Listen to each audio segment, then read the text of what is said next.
Welcome back to Taja's Garden. I'm the gardening realtor. If you're new here, I'm glad you're here, and if you're returning, welcome back.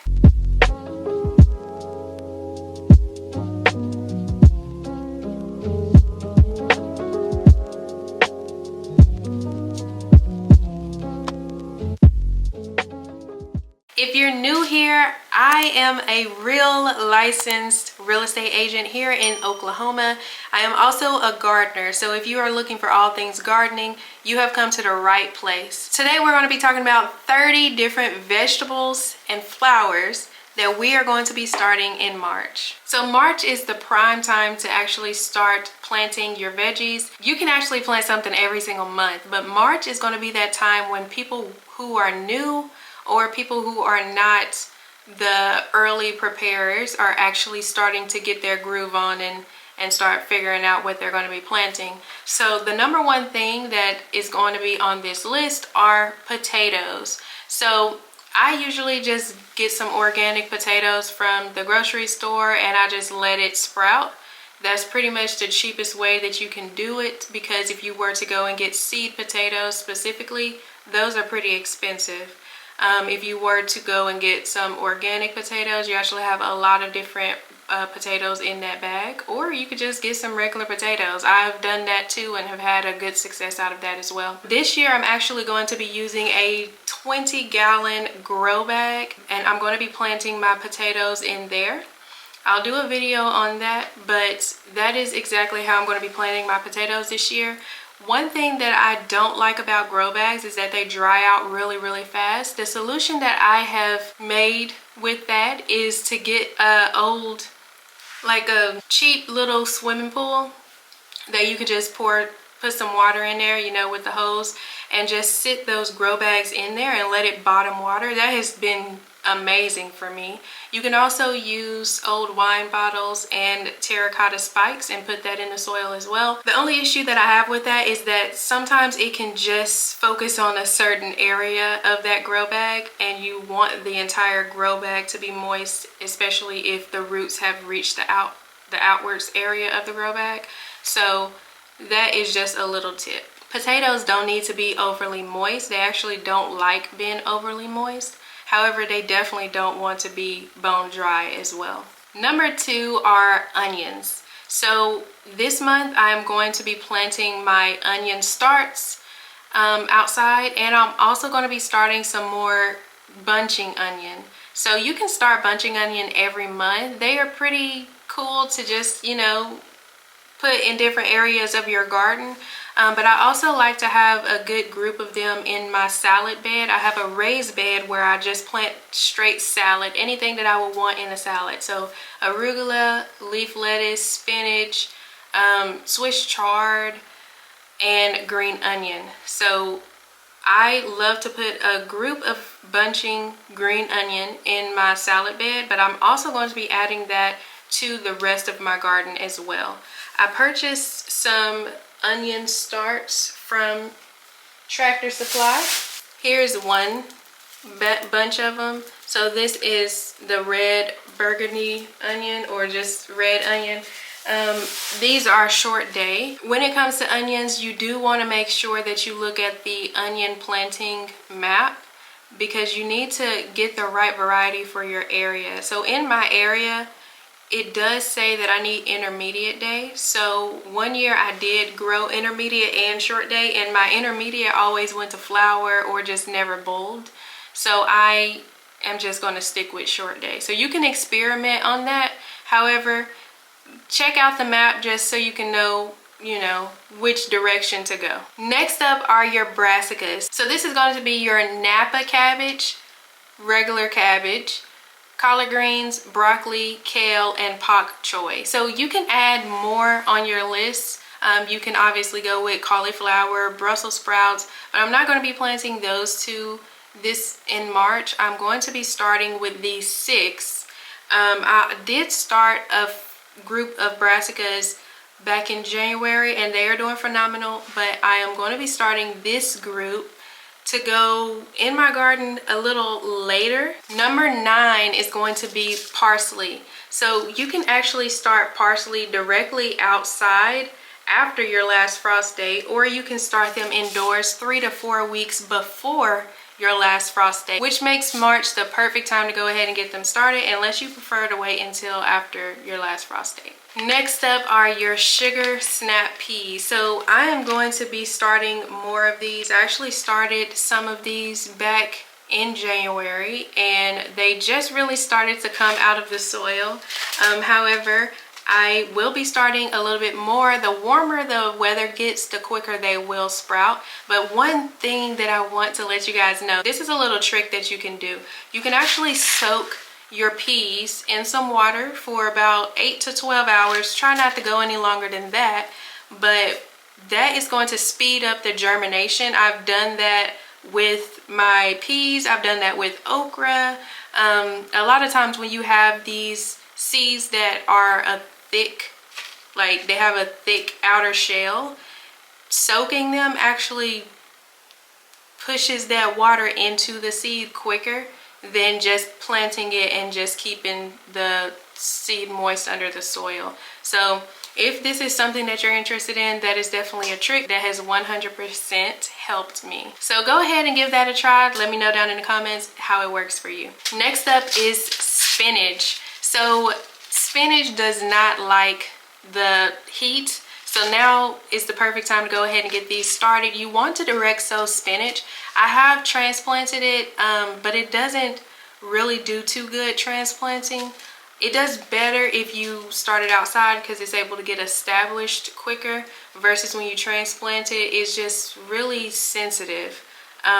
Or if you absolutely want to transplant it, just try to be super gentle with the roots, or get something, plant it in some cups or biodegradable pots, something that will actually break down. But spinach is another great veggie to add on your list for March. Next up is basil. So I have already started some basil and it's doing phenomenal, but March is going to be the perfect time to start basil if you have not started it already. Basil takes a little bit of time to go ahead and sprout and start growing, but once it gets established, it grows really quickly, and you're going to want these out there in your garden with your tomatoes.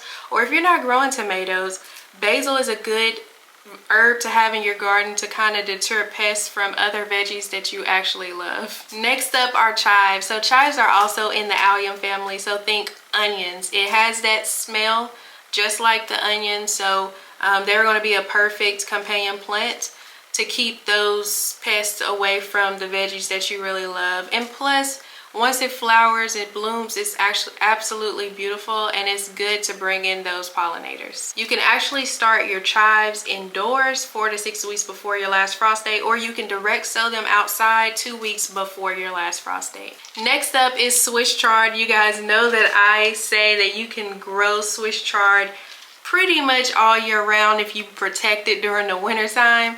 But Swiss chard is similar to spinach. If you have an issue growing spinach or you don't like spinach, try growing Swiss chard.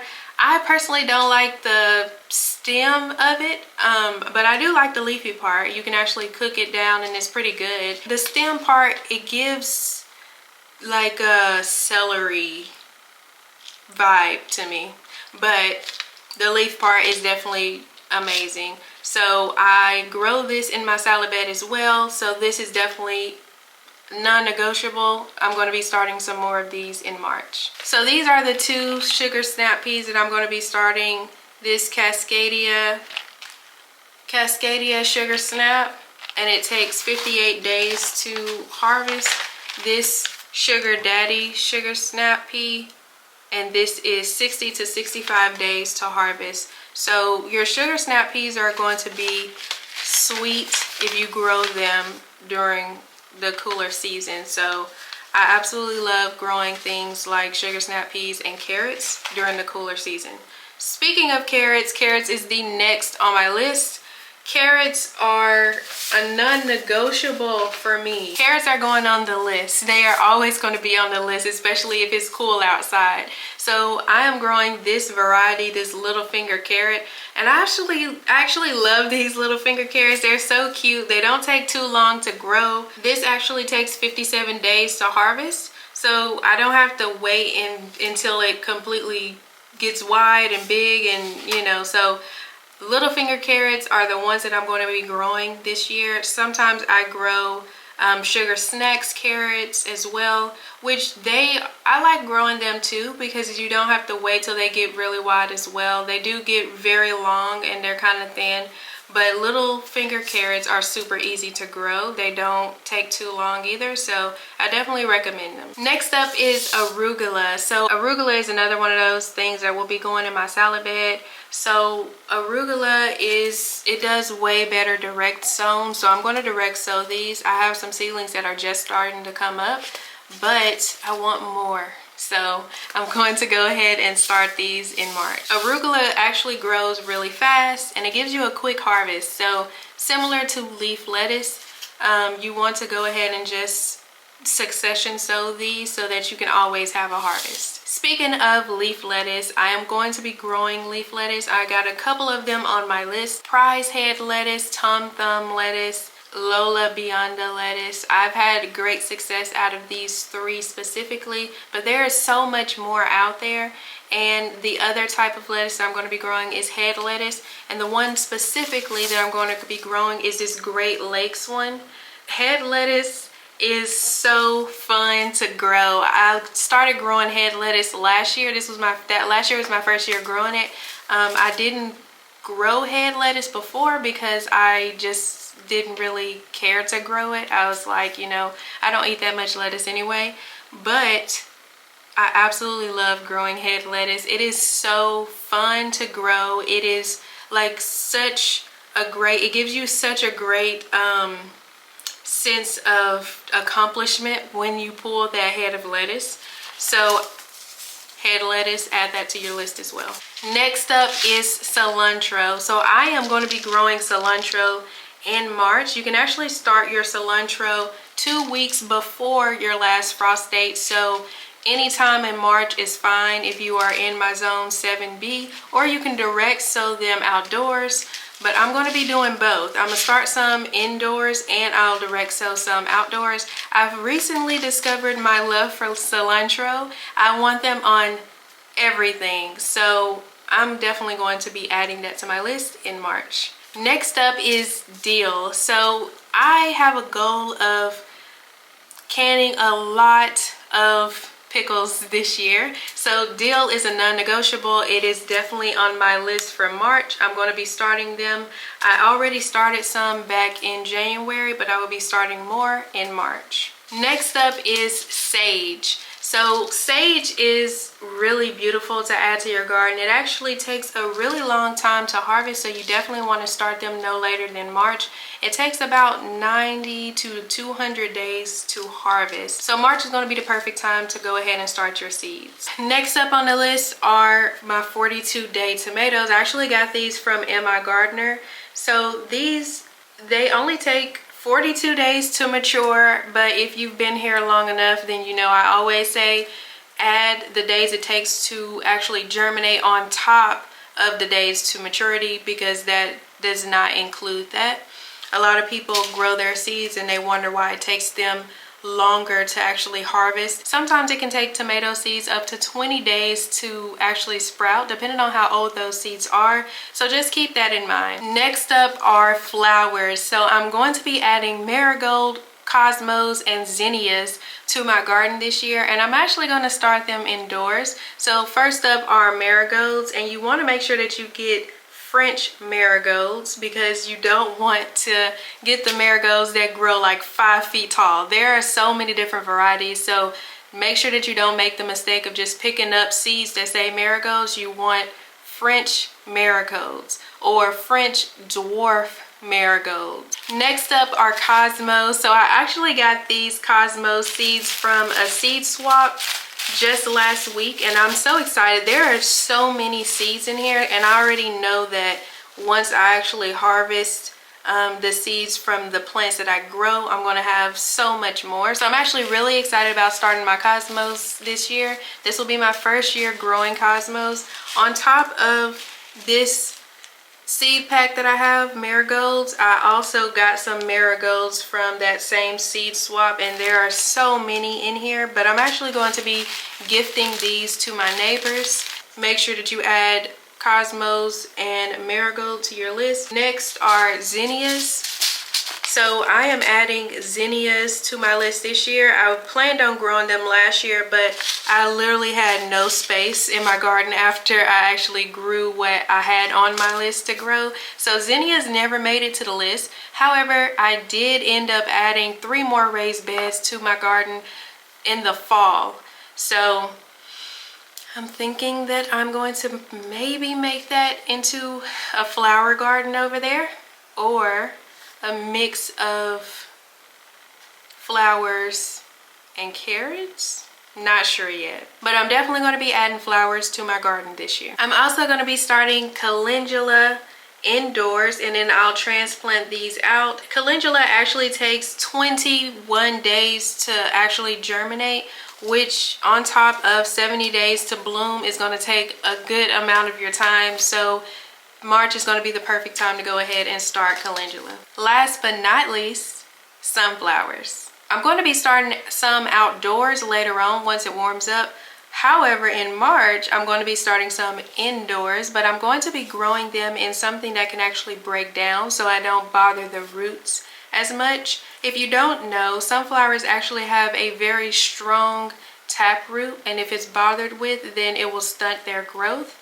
So I'm going to make sure that I start them indoors, but I'm going to be extra gentle with them and grow them in something where I don't bother the roots, and I can just plant that entire thing. You could do a paper cup and just cut the bottom out, and then the sides will just break down over time, or you can do one of those biodegradable pots. However, I have grown in those biodegradable pots, and it seems like it takes a bit longer to break down than they claim it to be. So whatever you do, just make sure that you are gentle with the roots. And the type of sunflowers that I have are this mammoth sunflower, mammoth Russian sunflower, this teddy bear sunflower, and this autumn bounty sunflower that I got from that same seed swap. I also have another autumn sunflower. Okay, so this is autumn beauty sunflower. I'm going to start these as well. Last year, the birds actually planted some sunflowers in my garden, and those sunflowers were just so beautiful, and it's gotten me stuck on growing sunflowers. I literally still have the sunflower as my wallpaper on my phone because I absolutely love sunflowers now. Like, it's just so beautiful, and when you look at the actual pattern that's on the inside of it, there's just so much science behind it, and I don't want to get into it because I'll be here all day explaining it, but it's so interesting. I definitely encourage you to go and do some research on the actual pattern of that and the science behind that and how much it connects to other things in the universe. So we have finally hit 3,000 subscribers. Help me hit my next goal of 5,000 subscribers.